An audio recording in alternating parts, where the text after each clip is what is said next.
kadapat nga ipahamtang sa mga eskwelahan kag mga kabarangayan ang doxycycline nga bulong agod nga matap na ang leptospirosis. Ini ang ginpahayag ni 1st District of Iloilo Representative Janet Garin kasunod sa makaalar mga pagtaas ang kaso sang balatian sa pungsod kadungan sang lapnagon nga pag-ulan tugas ang habagat nga mas ginpabaskog sang 3 ka mga bagyo sang nagligad nga bulan. Suno kay Congresswoman Garin, 2 ka tuig nang nakaligad, naghimo ini sang proposal nga magluwas sa mga health centers ibutang na sa mga bulutuan kag mga barangay ang amo nga bulong agod nga mas mapahapos ang access sang pumuluyo ilabi na kung may bagyo bangod nga ini ang ginahimo man nga evacuation centers. Dugang pa ni Garin makapoy na nga pamatian nga nagaka-expire lang ang bulong bangod nga hindi mahatag o kon ma-preposition sa nagkailain-lain nga mga lugar bangod nga ining may shelf life lang nga 2 ka tuig.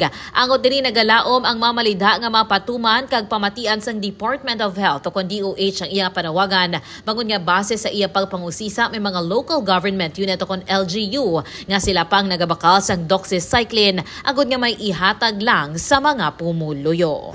Inisikan K5 Alex Escalante para sa Kampiyon nga Balita, Serbisyo Publiko kag Kalingawan sa Iloilo. K5 News FM. This news is brought to you by, do you feel tired all the time? Do you have frequent infections? Do you have always cold? It's a sign of low immune system. Boost your immune system with Clinica D3 Bio, antibacterial, natural antioxidant, immune system booster. Clinica D3 Bio has vitamin D3, lauric acid, and monolurine to fight against all viruses. Try Clinica Vitamin D3 with Coccus nocifera.